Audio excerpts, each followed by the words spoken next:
हरे कृष्णा। स्वागत है आप सबका हमारे इस कार्यक्रम में। और इस कार्यक्रम में हम जो है बात करेंगे माया की। देखिए, माया जो इस भूतल पर जन्म लेता है, इस भौतिक लोक में जो जन्म लेता है, वो सबके ऊपर असर करता है, जैसे हम सब जानते हैं। और भगवत गीता में भी भगवान कहते हैं मम माया दुरत्यया, मतलब मेरी माया जो है वो बहुत ही दुष्कर है, उसको संभाल पाना भी मुश्किल है। देखिए, जो भगवान के माया शक्ति है, जो योग माया है, वो भगवान की अधीन है। और जो श्री कृष्ण की शरण में जाता है उसके लिए तो माया दूर ही रहती है। लेकिन उस भाव से शरणागति होना चाहिए कि भगवान आपकी रक्षा कर पाए। देखिए, जहाँ भगवान का नाम है, जहाँ भगवान की भक्ति है, वहाँ तो माया देवी दूर ही रहती है। और माया देवी कष्ट देती भी क्यों है? इसीलिए देती है कि हम भगवान की तरफ जाए और भक्ति में जाए, भक्ति करें और भगवान के पास चले जाए। लास्ट में जो है ना, ये जन्म मृत्यु की जो चक्र है, जिसमें हम करोड़ों करोड़ों साल से जन्म ले रहे हैं और जन्म मृत्यु जरा व्याधि, जो चारों को जो कष्ट है उसको अपने शरीर पे लेते जा रहे हैं। ये चारों कष्टों से हमें मुक्ति दिलाने के लिए ये माया देवी हमें कष्ट देती है। तो देखिए, क्या है कि हमारे शास्त्र में इस माया का जो असर है, माया का मार, उसका बहुत सारे वर्णन है, बहुत सारे जो है, जो शास्त्र में है ना हमारे, इसके बहुत सारे उदाहरण मिलते हैं माया की मार का। तो आज आपको एक उदाहरण बताती हूँ माया की मार का। आपको समझ में आएगा कि कैसे माया जो है भुला देती है इंसान को। तो क्या हुआ, जो भी वैष्णव अपराध करे, इस धरती पर आके जो वैष्णव अपराध करता है, वो माया की मार से कभी नहीं बच पाता है। देखिए, वैष्णव अपराध जो है ना, 10 अलग अलग तरह के अपराध हैं, हम कभी बताएंगे आपको। तो वैष्णव अपराध से बच के हमें भगवान का नाम जप करना चाहिए। देखिए, अगर वैष्णव अपराध भी करते रहेंगे और नाम भी जपते रहेंगे तो ये वही हो जाएगा कुंजरवत स्नान। जैसे हाथी नहाता भी है, फिर जाके बाली और मिट्टी में अपने आप को गंदा करता है।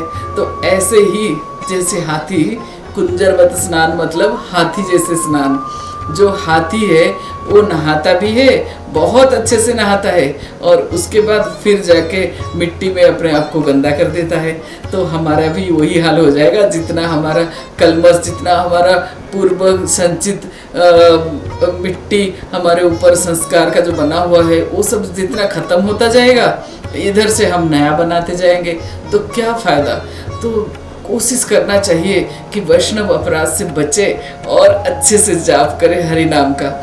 तो देखिए, एक हमारे सबरी ऋषि थे, उन्होंने क्या किया कि जो हमारे गरुड़ जी है, जो विष्णु जी के वाहन है, जिसके ऊपर विष्णु जी सवार होके जाते हैं बाहर, तो उनकी तरफ उन्होंने अपराध कर लिया।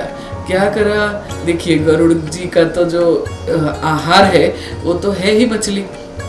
तो उन्होंने ऐसे ही बोल दिया गरुड़ जी को कि मैं तुम्हें अच्छे से बोल रहा हूँ, सुन लो अच्छे से कान खोल के। आगे से मैं जहाँ पे जल में तपस्या कर रहा हूँ, जहाँ पे जल पे मैं अपना उपासना कर रहा हूँ, यहाँ पे आके तुम मछली वछली मत पकड़ा करो, ठीक है? और आगे से यहाँ आओगे तो देख लेना। तो गरुड़ जी का दिल तो दुख गया। देखो, उनका तो आहार ही वही है, लेकिन भगवान ने खुद अपनाया हुआ है उनको। तो हम तो इंसान है, हमें फिर भी अहम हो जाता है बस कि हम बहुत बड़े वैष्णव हैं। तो सबरी ऋषि ने इसे बोल तो दिया, अब उनको तो उस कहने का फल भोगना ही पड़ेगा। तो क्या हुआ कि वो जल के अंदर तपस्या कर रहे थे बैठ के। क्यों कर रहे थे? कि उनको लग रहा था कि ये दुनिया जो जल से बाहर है उसके ऊपर माया का असर ज़्यादा है, और जो जल के अंदर है वहाँ माया का असर कम है। ये सोच के वो वहाँ पे अपना तपस्या कर रहे थे। लेकिन बिल्कुल अपने नज़दीक आँख खोल के देखे तो एक जो छोटे मछली है छोटे छोटे 2 मछली जो है अपनी मैथुन क्रिया में लिप्त थे।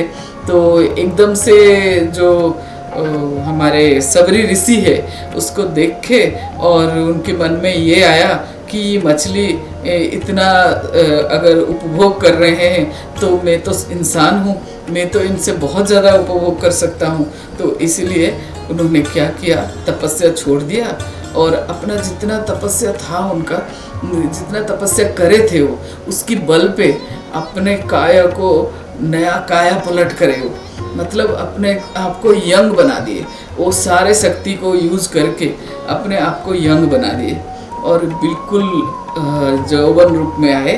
और उस टाइम जो है ना, धरती पर एक बहुत बड़ा राजा रहते थे, उनका नाम है मांधाता। और वो मांधाता राजा जो है, उनके 50 बेटी थे और सब सुंदर थे, बहुत ही देखने में सुंदर अच्छे थे। तो ये जो सबरी ऋषि है, ये जब नवजौवन रूप में आए तो एकदम से वो 50 लड़कियों से इकट्ठा शादी किया और खूब सारे बच्चे, बहुत सारे बच्चे पैदा किए और यही भौतिक जीवन में लिप्त रहे, बहुत सालों तक लिप्त रहे। और कई सालों बाद भगवान की कृपा से उनको फिर याद आया अपनी तपस्या का और उनको लगा ये भौतिक जीवन ये क्या है, इसमें मैं क्यों लगा हुआ हूँ और मैं जो अपना तपस्या करा था उसको छोड़ के इसमें मैं क्यों लगा हूँ। और उन्होंने उस टाइम जो है, कई साल हो गए थे लेकिन फिर भी देर आए दुरुस्त आए, कहते हैं ना, सुबह का भोला अगर शाम को अपने घर आ जाए तो उसको भूला हुआ नहीं कहते। तो ऐसे ही सबरी ऋषि ने अपना फिर से जो है तपस्या वाले जीवन में लौट गए थे। तो देखिए माया का इतना असर होता है और जो है ना, बड़े बड़े तपस्वी जो है वो गुम जाते हैं। तो हम तो तुच्छ इंसान है, इसीलिए ज़्यादा से ज़्यादा यही करना चाहिए, बच बच के चलो, है ना। अपराध करो ही मत, किसी का दिल दुखाओ ही मत। देखो किसी वैष्णव का दिल क्या, किसी इंसान का ही दिल मत दुखाओ। किसी का दिल दुखा दिया, हमें क्या पता वो कितना बड़ा वैष्णव है और हमें लग गया अपराध। देखिए पाप का तो क्या होता है कि जैसे एक्शन का रिएक्शन है, ऐसे पाप के लिए तो हमें कुछ ना कुछ वो मिल जाता है, रास्ता मिल जाता है, कुछ ना कुछ हम लोग उसका प्रायश्चित कर लेते हैं, है ना। जिसने मैंने एक थप्पड़ मारा, मुझे किसी ने एक थप्पड़ मारा तो उसका प्रायश्चित हो गया। लेकिन जो अपराध है वो नहीं कटता, इसको भोगना ही पड़ता है। और अपराध तब कटता है जब हम उस वैष्णव जिसके लिए हमने अपराध किया है उसको जाके माफ़ी मांगते हैं, तब जाके वो अपराध कटता है, जब वो हमें माफ़ कर दे। तो इसीलिए कोशिश करना चाहिए कि वैष्णव अपराध से बचे और खूब हरिनाम करे, खूब, ताकि कहीं कुछ थोड़ा सा बच भी जाए ना, हमारा प्रारब्ध वो भी खत्म हो जाए। तो कौन सा हरिनाम करना चाहिए? हरे कृष्णा कृष्ण कृष्ण हरे हरे, हरे राम राम राम हरे हरे। हरे कृष्णा। आगे माया की मार का एक और एपिसोड लेके आऊंगी मैं, आप जरूर देखना और आपको बहुत अच्छा लगेगा। हरि बोल।